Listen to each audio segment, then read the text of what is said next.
In the name of Almighty Allah, gracious, compassionate, I would like to greet you all with Islamic greeting. Assalamu alaikum wa rahmatullahi wa barakatuh. امیر محمد صابر یم د سل کې له طرفه ټول لیدونکو او اورېدونکو ته سلامونه احترامات وړاندې کوم په دې هیله چې ژوند به مو د خوښیو د خوشحالیو ډک اوسي. نن زموږ د وکیبلري د لړۍ شپږمه ویډیو ده. موږ دا ویلي چې موږ به د ډېر بیسک او بنیاد نه شروع کوو تر اډوانس لیوله پورې به انشاءالله رسیږو. نو نن زموږ سره دغه شپږمه لړۍ کې د بګنر 1 او د 2 وکیبلري ده او داسې سټپ بای سټپ به راتلونکو لیولو ته رسیږو په خیر. نو نن زموږ سره لومړی وړ دی کپبورډ. کپبورډ معنی الماری. کپبورډ معنی الماری. کیپ یور بکس ان د کپبورډ. کتابونه دي په الماری کې کېږده. ډور دروازه. Enter to your house through door. دروازه باندې کور ته داخليږي. آرم مټ. آرم باندې مټ. څنګل. It's obligatory to wash your arms in the ablution. په اوداسه کې د مټو وینځل لازمي او اړین دي. شرط کمیس. Wear your shirt. کمیس دی واغونده. آی باندې سترګه. Look at your eyes. کی کلی. Open the lock with a key. قلف په کلی باندې خلاص کا. Newspaper اخبار. If you want to learn English, please read newspaper. که غواړئ چې انګلیسي زده کړئ نو اخبار لولوه. Pocket جیب. Pockets are empty. په دې ورځ کې ډېری جیبونه خالی دي. Baby معنی ماشوم.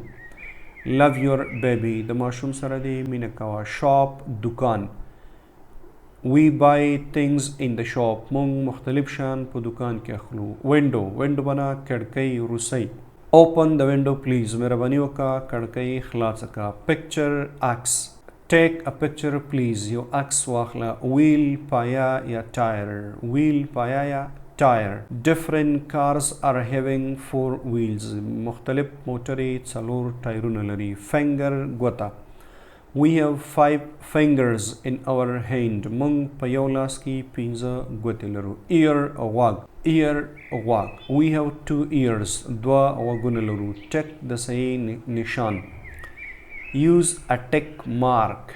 یو د صحیح نښه استعمال کا. Foot پښه یا خپې.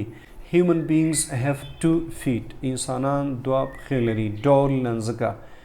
Children play with their dolls. ماشومان د خپلو ننځکو سره لوبې کوي. Mouth خوله.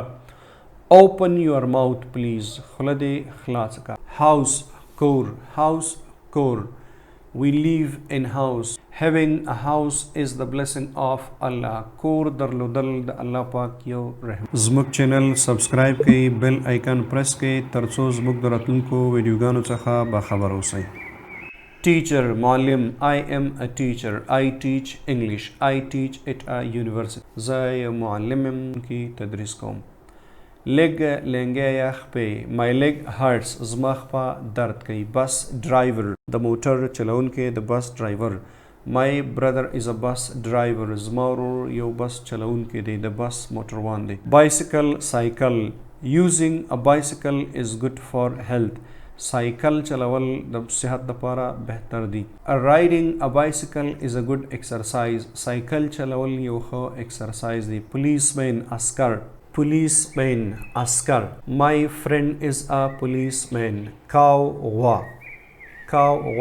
Cow gives milk. غوا شیدې ورکوي. Boy هلک. Ahmad is a good boy. احمد یو ښه هلک دی. Cake.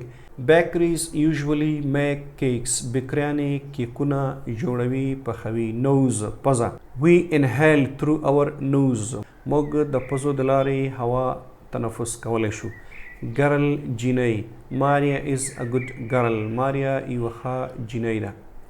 Man سړی. There is a man on the road. په سړک باندې یو سړی ولاړ دی. Fly الوتل. Flies fly. مچان الوزي. Postman خطړونکی. ماته خط راوړونکی یو خط راوړ. Woman ښځه. Miss Clinton is a brave woman. Miss Clinton یوه زړوره ښځه ده. Road سړک. Be careful on the road. سړک باندې باید محتاط اوسئ. Face مخ. Wash your face please. مخ دې وینځه. مهرباني وکړه مخ دې وینځه. handkerchief to smile. Use a handkerchief while you are wiping your mouth. کله چې د خوله پاکوي دستمال استعمالوه.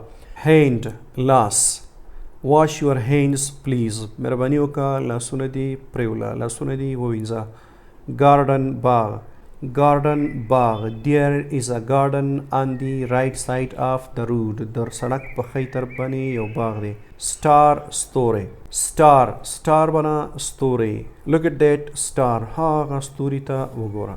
It's enough for today. د نن لپاره دا بس دی. ښه وخت ولرئ، ښه ژوند ولرئ، د یو ښه آباد او پرمختللي افغانستان په هیله. د الله په امان. تر بیا. زموږ چینل سبسکرایب کړئ، بیل آیکن پریس کړئ ترڅو زموږ د راتلونکو ویډیوګانو څخه باخبر اوسئ.